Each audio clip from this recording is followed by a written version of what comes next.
두 번째 시간 시작하겠습니다. 자, 아까 맹점 소개했습니다. 그럼 우리가 맹점이 분명히 있을 텐데 맹점을 이제 확인해 보죠. 여기 모니터 상으로 이 그림 4-23이 주어졌는데 제가 이거 해보니까 모니터로 하기에는 좀 불편해요. 여러분 뭐 교재가 있으면 이제 교재로 갖고 하면 쉬워요. 아니 교재가 없으면 이 모니터 상으로도 한번 해 보세요. 뭐 꼭 이 그림이 아니라 우리 뭐 이 손가락으로도 이렇게 해볼 수 있는데 뭐 설명하자면 길고 이 그림 가지고 제가 설명하는 게 그래도 시간을 좀 줄이고 효율적으로 설명할 수 있을 것 같아요. 자, 이 위에 있는 그림처럼 여러분이 이 더하기 표시를 봅니다. 어느 눈으로 보냐면 이 그림과 동일하게 뭐 하는 것이 제가 이 금방 우리가 확인할 수 있으니까 동일하게 해보겠습니다. 다른 쪽 눈에도 마찬가지로 적용되는데 그때는 이게 지금 이제 이 자동차가 이쪽에 있고 이 선분이 이쪽에 있어야 돼요.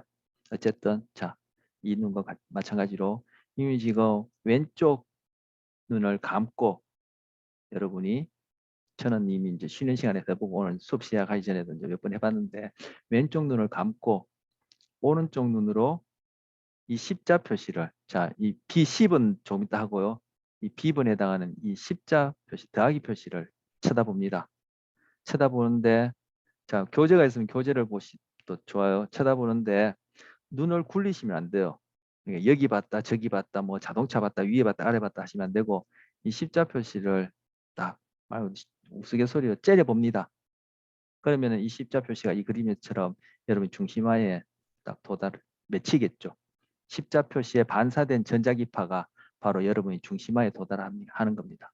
그렇게 하고는 이 교재로부터 여러분이 뭐 교재를 여러분 가까이 이렇게 움직이시든가 아니면 여러분이 교재 가까이 이렇게 움직이시든가 해서 천천히 이 십자 표시를 왼눈 감고 십자 표시를 쳐다보면서 교재를 이렇게 당기든가 교재 당기면 되겠네요. 당기면은 이 교재와 여러분 이 오른쪽 눈 사이에 거리가 한 12, 3cm쯤 사람마다 좀 차이가 있어 12, 3cm 정도의 거리가 되어지면은 저는 됐어요. 지금 현상이 일어났어. 자동차가 사라집니다. 바로 이 거리가 더하기를 오른 눈으로 중심화에 초점이 맞게끔 뚫어지게 쳐다보면서 이게 거리가 12, 3cm쯤 되면은 옆에 자동차만 싹 사라집니다. 바로 자동차에 반사된 전자기파 여러분의 맹점에 떨어졌기 때문에 그래요. 그 거리보다 더 가까워지거나 그 거리보다 멀어지면 자동차가 다시 보입니다. 자동차를 보기 위해서 그쪽으로 시선을 돌리면 안 돼요. 그러면 자동차가 중심화에 떨어지기 때문에 그렇게 하는 게 아니라 눈은 항상 더하기 그 표시를 뚫어지게 쳐다보면서 거리를 가깝게 멀게 하면은 자동차가 사라졌다가 나타났답니다. 바로 사라지는 부분이 18도쯤 되는 각을 이루면서 이 자동차 그림에 반사된 빛이 맹점에 떨어진다는 얘기예요. 바로 여러분이 맹점이 있다는 것을 확인한 거죠.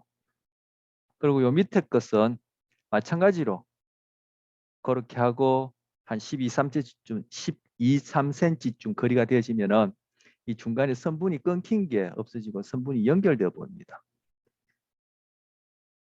그 위에 요 끊긴 요 부분에 반사된 전자기파가 요 부분에 반사된 전자기파가 맹점에 떨어지기 때문에 즉 정보 처리가 안 돼서 이 부분은 그냥 없이 연결된 걸로 보이는 거죠. 여기에 떨어진 빛이 맹점에 떨어지니까 이 부분이 없이 그냥 이 뭐 옅은 뭐 노란색입니까? 이 배경으로만 보이는 거예요. 네, 이게 이제 맹점 찾는 법입니다. 그런데 왜 평소에 우리는 이렇게 맹점을 경험하지 못하느냐? 바로 우리가 보고 있는 모든 이 시야, 즉 이 보고 있는 화면상에서 맹점에 떨어지는 그 부위로부터 주어지는 정보가 없더라도 그 주변 부위의 이 정보를 가지고 그 맹점에 떨어지는 그 부위는 무엇일 것이다 라고 추측해서 그 부분을 채워 넣게 됩니다. 바로 이것이 지각, 우리 뇌 안에 이미 저장되어 있는 정보 또는 지금 현재 처리되고 있는 정보가 맹점에 떨어져서 비어있는 그 부분을 전체 맥락에 맞게끔 그 부분을 해석해내기 때문에 우리는 맹점을 경험하지 못하는 거야. 이것이 아까 첫 시간에 감각에서 지각으로, 지각에서 인지로 그냥 일방향적으로만 정보 전달이 일어나는 것이 아니라 바로 양방향적으로 인지가 지각, 지각이 감각에 그 영향을 줘서 우리는 이 세상과 나와 타인을 이해하게 된다라고 얘기한 그런 이유 때문에 우리는 맹점을 경험하지 못합니다. 자, 그래서 이런 내용을 모르는 과거의 사람들은 지각이 감각에 영향을 주는 그런 현상을 경험하면서 우리 안에 뭔가 본유관념, 즉 선천적으로 주어진 어떤 정신이라는 게 있어서 그것들이 결국은 우리가 어떤 사건과 대상을 인식하게 하게 하는 소위 말을 빌리자면 주체다. 이렇게 생각하게 되어지고 그렇게 되면은 바로 극단적으로 플라톤이 생각한 것처럼 우리가 이 세상을 살아가면서 뭔가 배우고 알고 인식하고 이해한다는 것은 바로 정신이라는 실체가 이원적으로 별개로 있어서 그것이 이데아의 세계에서 알고 있던 모든 것을 바로 우리에게 그런 영혼 정신이 임하였어. 뭐라고 표현해야 될지는 저는 모르겠어요. 뭐 이제 작용하여서 그것들을 과거의 것을 회상해낼 뿐이다. 따라서 우리는 이 세상에서 후천적으로 배우는 것은 아무것도 없다. 이렇게 생각했어. 바로 그게 그 당시 인간에 대한 이해예요. 그리고 중세에 와서는 바로 기독교가 서양 철학에서는 지금 제가 서양을 기준으로 얘기를 합니다. 동양은 아예 처음부터 그런 생각 자체가 없었어요. 그런 생각 자체가 없었는데 서양은 유독 특이하게 뭐 특이하다 할까요? 하여튼 동양과 대응해서 그런 생각을 했는데 중세에 와서는 이제 기독교가 서양의 모든 그러한 사상의 근본이 되어지니까 우리가 뭔가 배우고 인식하는 것은 다 신이 주신 그러한 본유관념을 우리가 받았기 때문에 은혜로 받았기 때문에 제가 말을 빌리자면 뭐라 표현해야 될지 제가 몰라서 제가 아는 언어로 표현하자면 은혜로 받았기 때문에 그거에 의해서 안다 그렇게 생각했어요. 그러니까 다 그냥 주어지는 거죠. 선천적으로 우리 존재 이전에 있던 어떤 정신적이란 것이 그죠? 우리 몸덩어리와는 별개로 이원론적으로 있었어. 영원 불변하게 그것이 처음부터 있었어. 그 처음이 언젠지도 저도 모르겠지만 있어서 그것이 우리에게 임하셨어 또는 작용해서 우리는 뭔가를 알게 된다. 그 선천적으로 그렇게 우리는 알 수 있는 그런 능력이 주어진다. 이렇게 생각했어요. 그것이 이제 감각 지각이 왔습니다. 아까 마지막 장에 우린 지각하는 능력이 어떻게 생겼을까 할 때 그런 부분들이 심리학자들한테도 현대에 이제 다른 어떤 개념으로 논의가 되고 있고 되었던 거예요. 그걸 이제 마지막 5번에서 짧게 다룰 텐데 그렇게 생각했는데 그 이후에 경험론자, 경험주의자 대표적으로 존 로크라는 사람이 아니다. 인간은 태어날 때 누구나 다 백지다. 어떤 사람은 글자가 좀 더 쓰였고 어떤 사람은 많이 쓰였고 어떤 사람은 한글로 쓰였고 영어로 쓰였고 어떤 사람은 그 뭐 빨간색 컬러풀한 종이고 어떤 사람은 그냥 먹지고 흰 종이가 아니라 다 완전히 다 백지다. 태어난 이후에 후천적으로 거기에 어떤 사람은 영어로, 어떤 사람은 한글로, 어떤 사람은 수학으로, 어떤 사람은 많이, 어떤 사람은 뭐 문학만, 어떤 사람은 과학, 뭐 문학, 예술 할 것 없이 다 이런 식으로 어떻게 무엇이 어느 만큼 쓰였냐에 따라 그 사람이 결국은 세상을 인식하게 되어지는 바탕이 된다. 이렇게 생각한 거예요. 그 사람은 뭐요? 선천적으로 우리가 아는 것은 하나도 없다는 거예요. 아까 그 플라톤의 그런 생각이나 기독교가 팽배했던 그 시대의 어떤 신중심의 그런 생각과는 달리 선천적으로 아는 건 하나도 없고 다 몽땅 다 우리는 후천적으로 배워서 안다 이렇게 생각한 거예요. 그런데 그것도 아니에요. 우리 이제 이 감각과 지각과 관련해서 뒤에 보게 될 텐데 바로 제가 그런 얘기를 한 적이 있는지 모르겠습니다만 대부분의 진실은 양극단 사이에 있다. 이런 말이 있는 것처럼 우리는 선천적으로 뭔가 대충의 어떤 지각 관련된 어떤 대충의 어떤 뭐라고 표현할까요? 그림이 있고, 예, 은유적으로 표현하는 겁니다. 그림이란 말은 대충의 어떤 그런 인식할 수 있는 그림이 있고, 뭐 어떤 틀이 있고, 뭐 뭐라고 표현할지 모르겠어요. 뒤에 가면 틀 뭐 이렇게도 형판 이렇게도 표현하는데, 대충의 어떤 그런 인식할 수 있는 어떤 그런 게 선천적으로 있고, 그리고 후천적으로 그런 것들이 정교화되거나 변형되거나 하면서 우리는 세상을 인식할 수 있는 그런 지각의 내용들이 자꾸 많아져서, 결국은 외부로부터 주어지는 감각, 여기서 지각도 되지만 그 지각에 의해서 그 감각들을 또 조절하기도 하고 해서 우리는 세상을 인식하고 타인을 인식하고 내 자신을 인식하는 중에, 바로 그러한 지각이 감각에 영향을 미치는 것과 관련해서 우리는 착각도 하게 되고 환각도 경험하게 되어지고, 특히 시각 같은 경우에는 이러한 지금 맹점에서 정보가 주어지지 않는데도 그 부분을 주변에서 주어지는 정보에 맞게끔 거기를 채워넣는 이러한 것도 경험하게 된다, 이렇게 얘기할 수 있는 거. 그래서 아까도 얘기했지만 다른 감각보다도 시각이 가장 있는 그대로가 아니라, 실제가 아니라 뭐좀 말을 빌리자면 왜곡된, 시각이 관여해서 왜곡된 그러한 경험을 가장 많이 하는 감각이다. 그래서 시각과 관련해서 착시, 환각 이런 것들이 많아요. 그래서 seeing is believing, 보는 것이 믿는 것이다는데, 그런 속담도 있지만 seeing is, 뭐 제가 이런 표현이 있는지 모르겠습니다. unbelieving, 시각이라는 것이 가장 못 믿을 감각 중에 하나예요. 근데 그것이 다른 동물의 경우도 포함해서 생각할 수 있겠습니다만, 다른 동물의 경우를 차치하고 인간에게 있어서 세상을 인식하고 자기 자신과 타인을 인식하는 데 있어서는 가장 영향력을 많이 미치고 정교하고 중요하다고 하는데, 가장 못 믿을 감각이 시각이에요. 아이러니하죠. 자, 그런 것들을 이제 맹점 관련해서 제가 시사하는 바를 질문, 말씀드렸고요. 네, 예, 질문하세요. 그 맹점을 인식할 때 네, 그 주변 정보를 활용해서 그 인지가 감각에 영향을 미친다고 하셨는데, 네, 네. 그 지각이 영향을 미친다. 예, 오른쪽 좋습니다. 눈에 지금 맹점이 네, 우측으로 18도 오른쪽에 있는 거잖아요.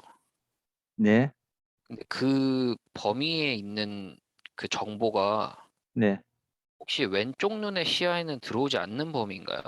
아, 지금 질문 학생 목소리를 들어보니까 지난번에 그 집단을 둘로 나누지 말고 한 집단에 반복하면 네. 괜찮은데, 국문학과, 한국어학과 학생 같은데 맞나요?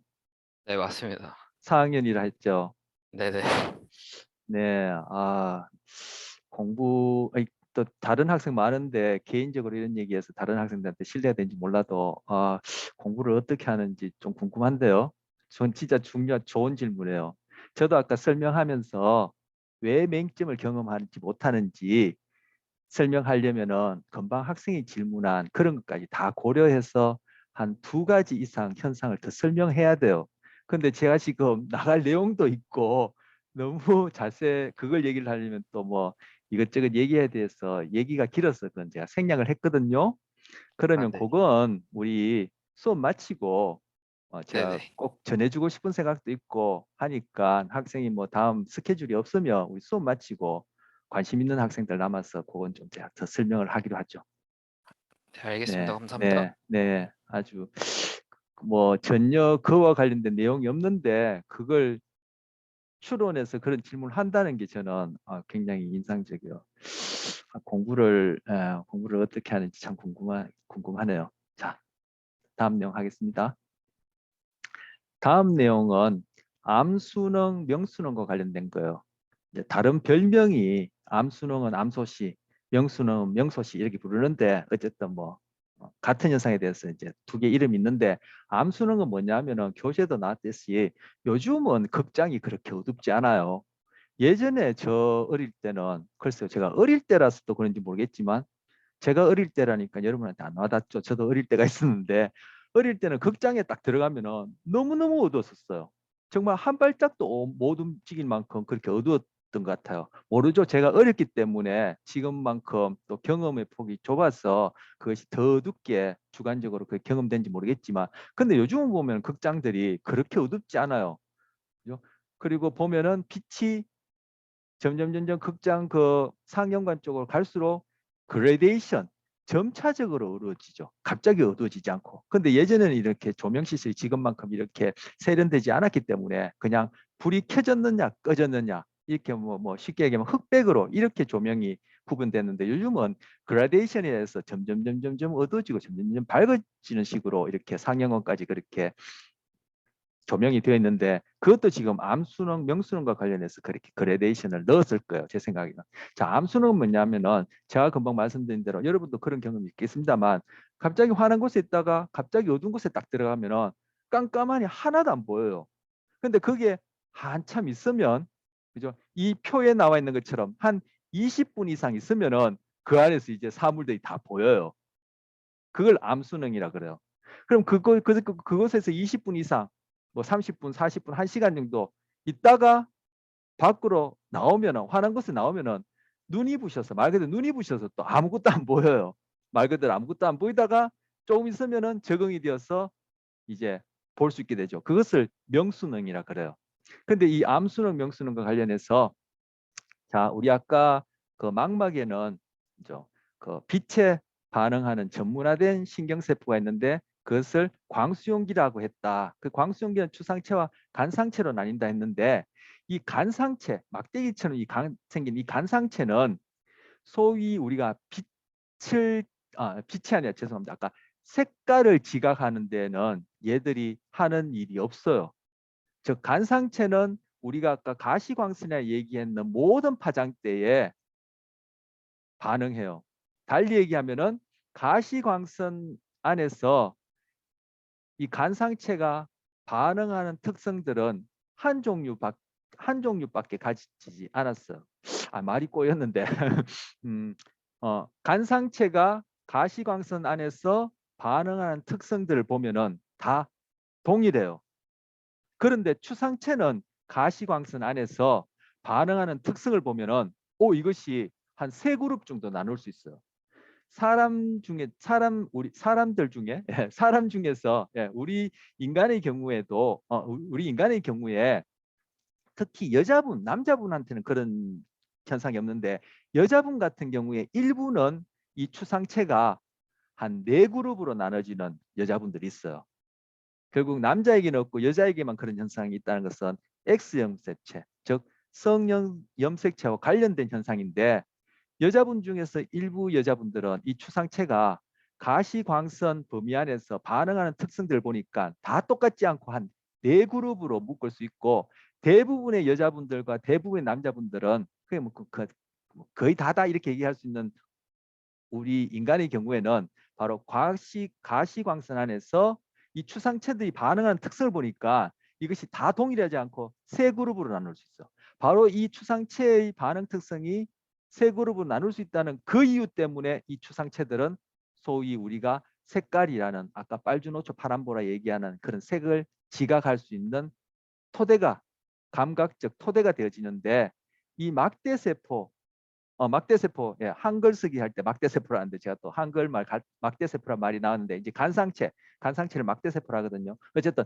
일단 간상체는 가시광선 안에서 반응하는 특성이 다 동일해요. 그렇기 때문에 이 간상체는 색지각에 하는 역할이 없어요. 그 대신 이 간상체는 어두운 곳에서 조그만한 빛만 있다 하더라도 거기에 아주 민감하게 반응해요. 그런데 색깔 지각에 관여하는 이 추상체는 어두운 곳에서는 맥을 못 쳐요. 제가 비유적으로 얘기하자면 아무런 역할을 못 해요. 추상체는 밝은 곳에서 색깔 지각에 주된 역할을 해요. 이런 특성이 있어요, 광수용기. 그래서 어두운 곳에 들어가면은 간상체는 아무 짓도 못 해요. 죄송해요. 추상체는 오늘 많이 듣고 있는데, 추상체는 아무런 역할을 못 해요. 그래서 여러분 어두운 곳에 아무리 오래 있더라도, 그죠?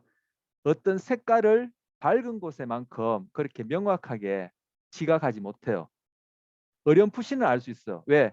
우리가 이미 보고 있는 어떤 대상은 무슨 색깔이란 것을 기억하고 있기 때문에 그 지각이 감각에 영향을 미쳐서 어두운 곳에서는 전혀 역할을 못하는 추상체지만, 그죠? 그러한 기억 뒤에 보겠습니다만 그런 기억에 의존해서 지각이 감각에 영향을 미쳐서 어선풀이 그 색깔을 지각하지만 어떻게 보면 추측한다고 할 수 있지만 사실 어두운 곳에서는 이 우리 색지각이 밝은 곳에만큼 그렇게 명확하게 잘 안 돼요. 그게 지금 바로 암수능 어두운 곳에서 추상체의 역할이 제대로 추상체가 역할하지 못하기 때문에 그런 거예요. 좀 전에 말씀드린 그러한 간상체와 추상체 사이의 그런 특성 때문에. 그런데 간상체는 어두운 곳에 가면은 조그만한 빛만 있다 하더라도 그것이 이제 우리 민감하게 반응한다고 했는데, 이 선이 뭐냐면은 요 파란 선 요렇게 내려가는 것이 간상체가 어두운 곳에서, 지금 여기 명수는 곡선은 여기 없어요. 암수는 곡선 어두운 곳에서 간상체가 이렇게 민감도가, 여기는 민감도가 높아요. 이쪽으로 갈수록 민감도가 높아요. 그래서 어두운 곳에서 민감도가 점점 높아지는 것을 시간별로 이렇게 관찰해서 그래프를 그려보니까 한 20분 이상 되어지면은 간상체가 그때는 최대 민감도, 즉 그 기능을 완전히 발휘할 수 있게 되더라는 거예요. 그래서 어두운 데 가서는 한 2, 30분 지나야지만이 그 어두운 곳 안에서 여러 가지 사물들을 구별할 수 있게 돼요. 근데 추상체는 어두운 곳에서는, 그죠? 그 민감도가 아무리 좋아져 봐야 여기에서 이 정도밖에 안 돼요. 민감도 자체가 간상체만큼 높아지지 않죠. 그리고 그것도 뭐한 3, 4분만 지나면 그냥 이렇게 민감도가 더 이상 증가하지 않고 이런 상태를 보여요. 그래서 추상체, 간상체가 합쳐져서 어두운 곳에 들어가면은 이러한 패턴을 가지고 우리는 결국 민감도가 높아지는데, 여기서 결론은 2, 30분 지나야지만이 간상체가 최대 민감도에 도달하기 때문에 암수능이 되어진다. 즉 암수능 하는 데는 2, 30분의 그러한 시간이 걸린다. 그것이 바로 추상체와 간상체의 그런 반응 특성과 바로 이러한 수능하는 시간의 차이 때문에 일어난다. 이렇게 결론 지을 수 있어요. 교재 136쪽에 보시면 지금 그림 4-16 암수능 곡선이 나오는데, 거기서 하나, 둘, 셋, 넷, 다섯, 여섯, 일곱 번째 줄에 보시면 그 위에 줄은 뭐 제가 아까 뭐 극장 얘기했지만 여기 극장이 아니라 뭐 암실 또는 지하실을 들어갔을 때 뭐 어두워서 뭐 발을 헛디뎠다니 뭐 암수는 한다니 이런 얘기가 나오는 거예요. 근데 금방 하나, 둘, 셋, 넷, 다섯, 여섯, 일곱 번째 줄을 보시면 이때라고 나오는 게 있어요. 이때 추상체에서 간상체로 활동이 바뀌는 데는 약 2, 30분 가량의 시간이 소요된다. 그래서 여기서 한 2, 30분 지나야지만이 이제 완전한 암수능이 되어진다. 그때 이제 우리가 경험하는 시각을 암소시 이렇게 별명이 이제 붙어 있는 거예요. 그리고 명수능은 반대로 그런 어두운 곳에 있다가 밝은 곳에 나왔을 때 이제 눈이 부셔서 아무것도 구별 안 되다가 이제 대상이 또렷하게 보여지는 걸 얘기를 하는데, 이 명수능은 시간이 짧아요. 이때 이제 명수능 때는 이제 추상체가 이제 제 역할을 하는 거죠. 간상체는 밝은 빛에 쉽게 둔감화가 되어져요. 이걸 뭐 비유적으로 얘기하면은 블리치라 그러는데, 블리치가 뭐예요? 표백이라 얘기하죠. 간상체는 쉽게 밝은 곳에서 블리치 현상, 즉 표백이 일어나요. 얘기하다 보니까 또 교재 안 나온 얘기를 또 하고 싶고 하게 되는데, 여기 지금 추상체, 간상체 여기 끝부분 여기 원뿔 모양, 막대 모양인데 여기 줄무늬가 있죠. 이렇게.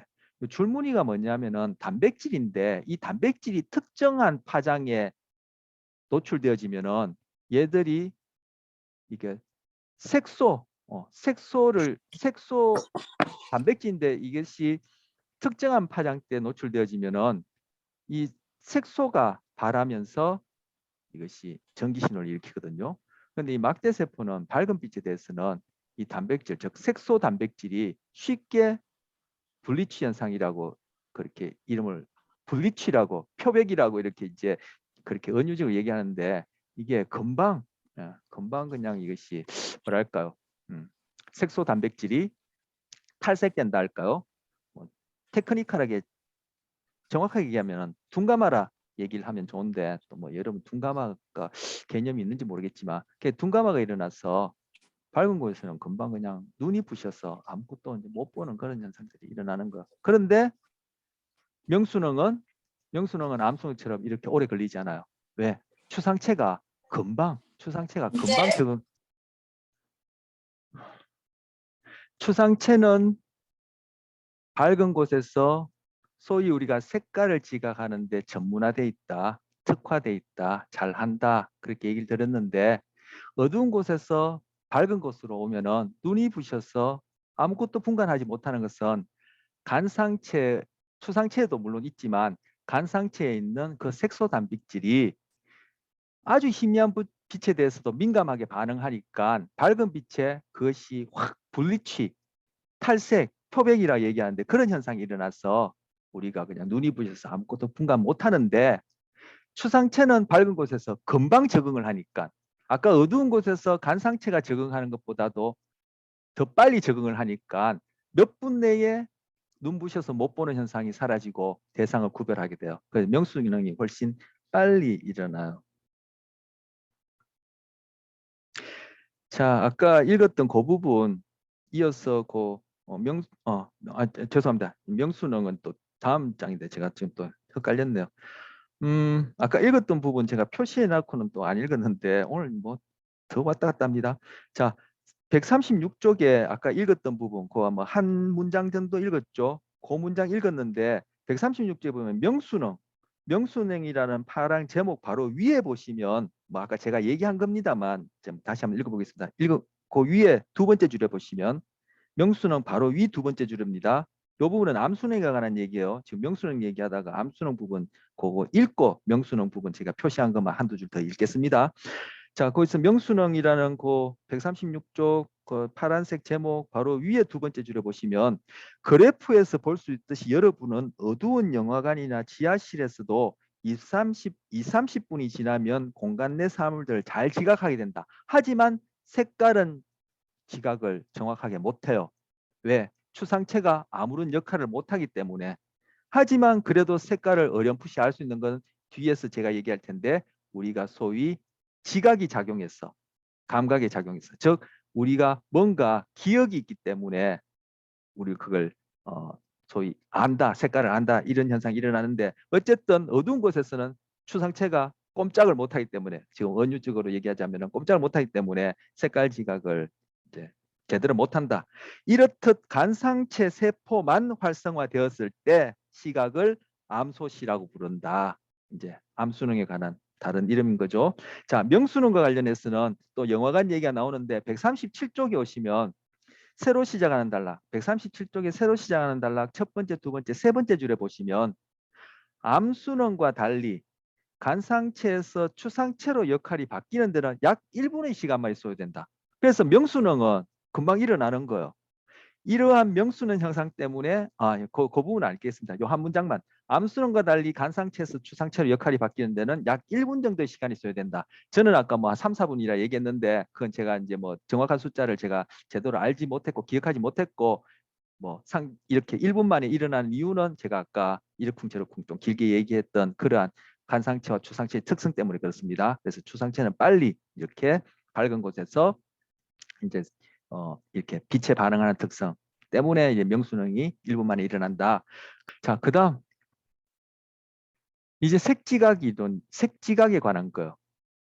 지금까지 지금 감각의 이해 왔어. 처음에 감각과 지각의 개념 정의받고, 그다음 에 감각이란 무엇인지 시각을 중심으로 보는데 시각과 관련된 뭐 그 망막의 구조 살펴보고, 그리고 망막상에 있는 맹점과 관련된 우리 지각 현상 살펴보고, 그리고 망막을 이루고 있는 광수용계의 특성 때문에 일어나는 암수능, 명수능 현상 살펴보고, 그리고 이제 시각과 관련된 감각 이해 중에 우리는 어떻게 색깔을 지각하게 되지? 빨주노초 파란보 이외에도 색깔이 뭐 더 뭐 다양할 텐데 우리는 어떻게 그 색을 지각하게 되지? 색이라는 것을 인식하게 되지, 알게 되지. 그걸 지금 얘기를 하는 겁니다. 자, 첫 번째 이론 중에 삼원색 이론이라는 게 있어. 영이라는 사람과 헬름 홀츠라는 사람이 이제 각각 다른 사람인데 이 사람들이 제기한 이론인데 삼원색 이론이 있어요. 자, 아까 제가 밝은 곳에서 색깔 지각에 전문적으로 관여하는 광수용기는 추상체다. 왜 그 녀석들이 밝은 곳에서 색깔 지각에 관여할 수 있지? 그 토대가 되어지는 것이 우리가 가시광선이라 얘기하는 그 파장대에서 추상체들이 반응하는 특성을 보니까 다 동일하지 않고 세 종류로 나눌 수 있겠더라 하는 거예요. 바로 여기 나와 있는 이 그래프가 그걸 표현하는 거예요. 파장대 아까 대충 400에서 한 700 나노미터 사이가 우리 가시광선이라 했는데 상대적으로 이 짧은 파장대, 단파장, 중간쯤 된 중파장, 길면 장파장 이렇게 붙였는데 바로 추상체가 단파장대에 가장 민감하게 반응하고 점점 길어지면은 그 민감도가 떨어지는 한 그룹의 추상체가 있고 또 중파장대에 가장 민감하게 반응하고 단파장대로 가거나 장파장대로 가면 민감성이 떨어지는 또 한 그룹의 추상체가 있고 또 한 그룹의 추상체는 장파장대에 민감하고 중파장이나 단파장으로 가면 민감도가 떨어지는 그런 추상체가 있다. 즉 세 종류의 추상체가 있다. 즉 단파장 추상체, 중파장 추상체, 장파장 추상체가 있더라라고 이렇게 분류를 할 수 있고 분류를 한 거예요. 그래서 이 세 그룹의 세 종류의 추상체들이 우리가 지금 보고 있는 이 모든 이 화면상에 있는 시야라고 하는데 이 시야란 말도 좀 전문적인 용어라서 제가 아까 시야보다 자꾸 화면이라 얘기했는데 뭐 시야가 뭔지는 따로 설명 놔두고 뭐 시야라는 말은 뭐 여러분 이해하시겠죠? 내가 보고 있는 이 화면 시야상에 보여지는 모든 대상에서 반사되어서 내 눈에 들어와서 결국은 내가 그것이 색깔이 빨주노초 파남보다 또 이건 뭐라고 이름은 불러야 될지 모르겠지만 저 같은 경우에 색깔에 대한 그런 이름을 많이 알고 있지 못한 저 같은 경우에는 하여튼 여러 가지 다양한 색깔을 경험하고 있단 말이에요. 바로 그러한 색경험, 여기 색경험, 색지각은 어떻게 되어지느냐? 바로 이 세 종류의 추상체들이 반응하는 상대적인 비율을 다 계산해서 은유적으로 얘기하자면 바로 뇌에서 신경계에서 계산이 되어서 나는 것을 파란색, 초록색, 빨간색, 노란색 이렇게 경험한다라는 거. 여기서 보이는 요거는 비유적으로 그런 거예요. 막대 그래프로 그려놨는데 지금 파란색 단파장이 주로 우리가 파란색에 해당하는 것이 우리가 파랗다라고 경험하는 것이 즉 파랗다라고 지각하는 것이 단파장에 해당하거든요. 자, 거의 첫 번째 슬라이드 보시면 보세요. 이쪽이 400나노미터 단파장이고 이게 700나노미터 장파장이고 이쯤이 중파장이 될 텐데 지금 단파장은 대체로 푸른색 계통이죠. 그래서 파란색이라고 내가 지각하게 되는 파장대가 단파장대 해당하고 그리고 내가 녹색이라고 지각하게 되는 파장대가 중파장이고 내가 빨갛다라고 지각하게 되는 것이 장파장이에요. 물론 단파장, 중파장, 장파장 그 파장 자체가 이런 색깔을 지닌 것도 아니고 우리가 봤던 이 망막에 있는 이런 세포들이 그런 색깔을 지닌 것도 아니고 얘들은 전기신호, 화학신호밖에 없어요. 뇌로 들어가면 뇌가 어떤 색깔을 지닌 것도 아니고 거기도 마찬가지로 우리가 배웠던 뉴런들이 전기신호, 화학신호밖에 없어요. 그런데 우리는 이러한 빨주노초 파란보라고 우리가 이름 붙인 이러한 색을 지각하게 되는 것은 금방 장파장 때에 민감한 추상체, 중파장 때에 민감한 추상체, 장파장 때에 민감한 추상체가 이 경우에는 단파장이 가장 많이 활동하고 이 흥분한다는 얘기가 결국은 전기 신호를 일으킨다는 얘기예요. 가장 많이 활동하고 중파장 때는 그보다 적고 단파장 때는 가장 적을 때 이걸 다 합해서 은유적으로 얘기하면 계산한 결과를 우리는 파란색을 경험한다는 거. 노란색 같은 경우에는 중파장, 장파장이 거의 같은 비율로 반응하고 광수용기가 그리고 단파장 추상체, 단파장에 가장 민감하게 반응하는 추상체가 가장 적게 반응할 때 그것들을 다 합쳐서 은유적으로 얘기하면 계산되어진 결과가 노란색을 경험하게 된다. 이렇게 얘기를 하고 흰색 같은 경우에는 단파장, 즉 우리가 파랗다라고 지각하는 파장 때 가장 민감하게 반응하는 추상체와 우리가 녹색이라고 지각하는 파장대에 가장 민감하게 반응하는 추상체와 그리고 우리가 빨갛다라고 지각하게 되는 파장대에 가장 민감하게 반응하는 추상체, 즉 단파장, 중파장, 장파장 추상체가 다 동일하게 많이 활성화되어지면 흰색을 경험하게 된다. 이렇게 설명하는 것이 삼원색 이론이에요. 삼원색이 뭐요? 색깔의 세 가지 근본되어지는 것을 얘기하는 거죠. 바로 파랑, 노란, 녹색, 빨강. 우리가 지각하기에. 그래서 레드, 빨강, R, 그린, 녹색, G, 파랑, 블루, B 해서 RGB. 그래서 RGB 즉 장파장 추상체, 중파장 추상체, 단파장 추상체. 즉 빨갛다, 녹색이다, 파랗다라고 지각하는 각각의 파장대에 가장 민감하게 반응하는 추상체들의 활동 비율을 계산해서 모든 색깔을 지각하게 된다. 이것이 삼원색이거든요. 이 세 가지가 근본이 된다는 얘기죠. 세 가지 근본이 되어지는 것을 가지고 색깔 경험, 색깔 지각을 설명하는 이론, 삼원색 이론이요. 바로 추상체의 반응 특성을 근거로 해서 색지각을 설명하는 이론이요. 자, 색지각 이론 세 가지 있습니다. 자, 두 번째는 대립과정 이론이에요. 허링이라는 사람이 소개했는데 대립과정 이론. 이거는 앞서 봤던 삼원색 이론으로 설명되지 않는 우리의 색지각 현상이에요. 그래서 이것을 삼원색 이론으로 설명되지 않는 색지각 현상을 설명하기 위해서 만들어진 이론이 대립과정 이론이에요. 물론 우리는 삼원색 이론으로 설명할 수 있는 그러한 색깔 경험도 하고 지금 여기서 소개하는 대립과정 이론이라고 얘기하는 그러한 색깔 경험도 하는 거예요. 둘 중에 어느 하나가 맞다 틀렸다가 아니라. 그런데 지금 보고자 하는 이 현상은 삼원색 이론으로 설명이 안 돼요. 자, 여기 보시면 여러분이 빨간색을 이 각각의 이제 그림이 될 텐데 이 빨간색만 한참 눈을 이렇게 저렇게 돌리지 말고 여기 쳐다봤다 저기 쳐다봤다 여기 쳐다봤다 하지 말고 이 색만 이 빨간 이것만 계속 뚫어지게 쳐다보는 거. 그러면 이것이 뭐 여기에 반사된 빛이 우리 중심화에 떨어지겠죠. 즉 이 경우에는 장파장 추상체가 중심화에 있는 장파장 추상체가 가장 활발하게 활동해서 그것이 우리는 빨갛다라고 지각하게 되는 거예요. 이것을 한참 쳐다보다가 흰 백지를 보게 되면은 녹색이 보여요. 녹색 원이 보여요. 수업 끝나고 좀 이따 쉬는 시간에 한번 해보세요. 한번 금방 하는 거니까. 하면은 흰 종이에 아무것도 없는 흰 종이에 흰 종이를 봐야 합니다. 뭐 검은 종이를 본다든지 파란 종이를 보지 말고 흰 종이를 보면은 이 원과 똑같은데 색깔이 빨간색이 아니라 녹색의 잔상이 남아요.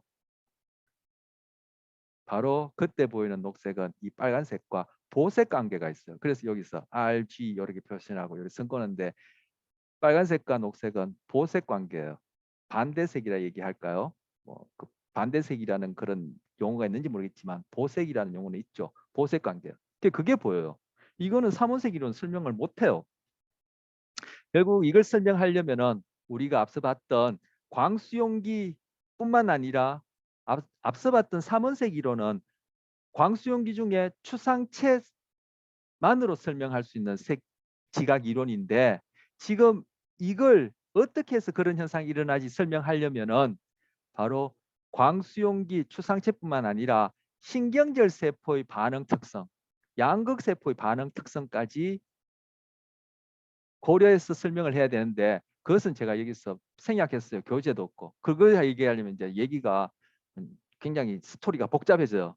그래서 삼원색 이론은 그 추상체의 세 가지 특성 가지고 그렇게 상대적으로 간단하게 그렇게 설명을 했고 할 수 있고 이 대립과정 이론은 어떤 메커니즘에 의해서 일어나는지는 이제 그건 생략하고 현상만 얘기를 하는데 금방 그렇게 빨간색 이걸 밝은 곳에서 해야 되겠죠. 왜냐하면 우리 이제 색지각을 하니까 밝은 곳이라야지만 이 추상체가 제대로 기능을 하니까 밝은 곳에서 이것을 한참 한 1분 정도 쳐다본 다음에 흰 종이를 보면은 같은 크기의 녹색 원이 보여요.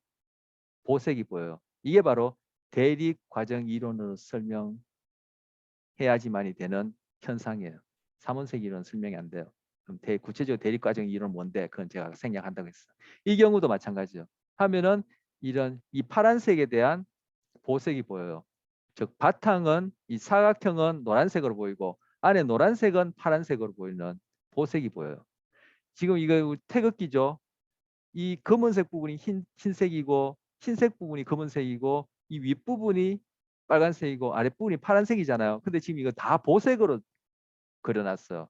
흰색에 대한 보색은 검은색이거든요. 그래서 이거 화이트와 블랙, 화이트와 블랙이 보색 관계인데 빨간색과 녹색, 그리고 파란색과 노란색, 흰색과 검정색 이게 다 서로 보색 관계인데 지금 태극기를 지금 다 보색으로 그려놨어요.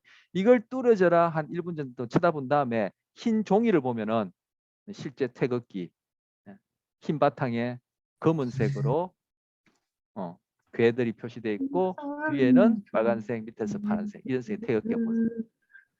바로 이런 것이 이제 바로 이거 뭐요? 우리는 보색의 잔상 남아있는 이미지 잔상을 보게 되는데 보색의 잔상을 보는 현상은 대립과정 이론을 설명할 수 있다. 구체적으로 그 메커니즘은 제가 생략한다고 말씀드렸어요. 자, 세 번째 색지각 이론이 있어. 자, 세 번째 색지각 이론은 이거는 삼원색 이론으로도 대립과정 이론으로도 설명을 못해요.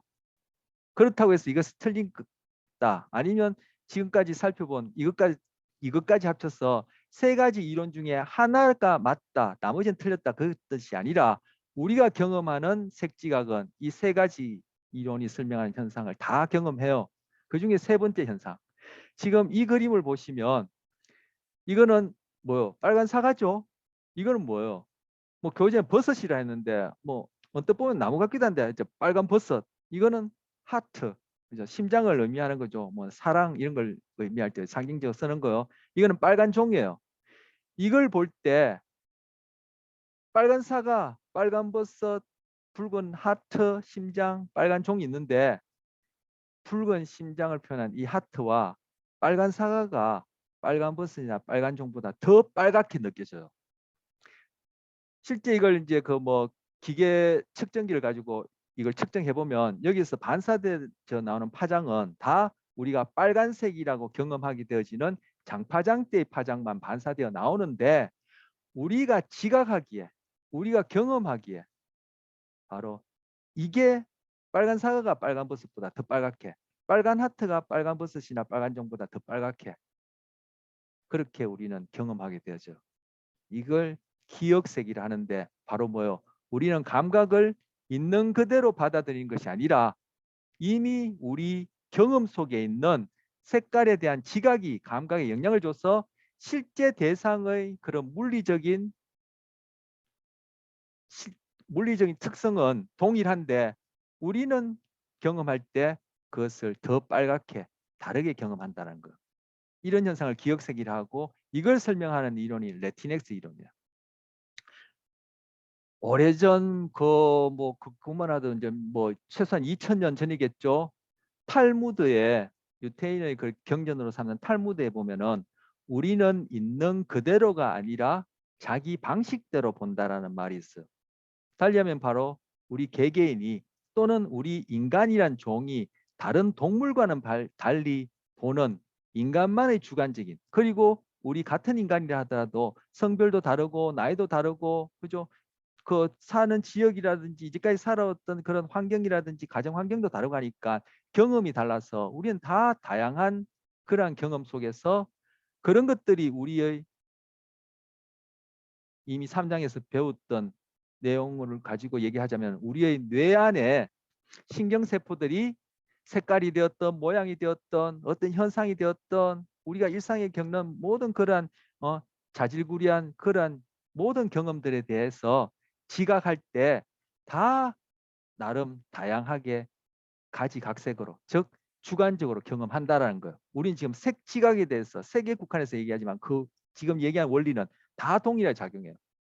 어떠한 경험이든 간에 다 자기 나름대로 다양하게 경험하게 돼 있어요. 왜? 선천적으로 타고난 유전적 요소가 다 똑같진 않고 그리고 후천적으로 경험하는 게 조금이라도 다 미묘하게 다르니까 일란성 상동이라 하더라도 경험은 다르니까 그런 것들이 합해져서 우리는 색깔뿐만 아니라 모든 우리 경험하는 그런 것들이 다 조금씩 조금씩 달라요. 그게 너무 많이 달라서 상대방한테 뭐 바람직하지 않는 그런 결과를 낳을 때가 바로 갈등이고 오해고 바로 지금 우크라이나 그리고 러시아 싸우는 전쟁까지 가는 거예요. 그게 바로 우리가 갖는 갈등이고 문제의 소지가 그렇게 다양하기 때문에요. 한편으로 다양하지 않고 다 똑같다라면은 우리는 뭐죠? 존재할 수도 없고 존재의 의미도 없고 존재할 필요도 없겠죠. 그게 다양한 바로 그러한 현상이 왜 그런지를 배우는 것이 심리학이다. 이렇게도 얘기할 수 있어요. 자, 지금 바로 이렇게 우리가 뭔가 지각을 할 때 우리 안에 이미 제가 은유적으로 얘기하자면은 새겨져 있는 것, 즉 탈무드가 얘기했듯이 자기 방식이 바로 우리가 외부에서 주어지는 그러한 동일한 객관적인 그런 물리적 사건들을 조금씩 조금씩 다르게 지각하게 되는 거. 이것이 바로 지각이 감각의 역방향이라고 얘기할까요? 우리 첫 번째 봤던 슬라이드의 그런 화살표 방향과는 달리 그런 방향으로 계속 상호작용하기 때문에 일어나는데 바로 색깔에 있어서도 지금 기억색이라 얘기하는 것으로 예로 제가 이 빨간 사과, 빨간 하트가 빨간 버섯이나 빨간 종보다 더 빨갛게 여겨지는 것은 우리가 살아오면서 빨간 버섯 본 적이 없어요. 빨간 종은 굳이 만들자면 보겠지만 빨간 종은 거의 본 적이 없어요. 주로 뭐 그 황금색 종이나 그죠? 아니면 뭐 그죠? 뭐 검은색 같건 회색 같건 이런 종들 봤지 이런 종들은 본 적이 없어요. 하지만 우리가 빨간 사과나 빨간 하트는 수시로 보죠. 바로 이러한 경험 때문에 여기서 똑같은 장파장 때 그러한 빛이 반사되더라도 이것이 더 빨갛게 이것이 더 빨갛게 다른 것에 비해서 이렇게 경험한다는 것이 세 번째 색지각 이론으로 레티넥스 이론인데 이 레티넥스 이론할 때 이 레티넥스는 RETINEX 디어리라는데 이 레티넥스라는 말은 레티나라는 망막 우리가 살펴봤던 광수용기, 양극세포, 신경절 세포의 반응 특성 플러스 그리고 이 콜텍스는 바로 대뇌 피질, 대뇌 껍데기 부분을 얘기하는 거예요. 그래서 피질 또는 겉질이라는데 바로 대뇌에 저장되어 있는 기억되어 있는 대뇌의 세포들이 신경 활동전을 일으키는 그러한 어떠한 패턴 그것이 합해져서 우리는 색깔을 지각하게 된다. 해서 레티넥스 이론 이렇게 부르는 거예요. 그래서 색지각 이론에는 이렇게 세 가지가 있습니다.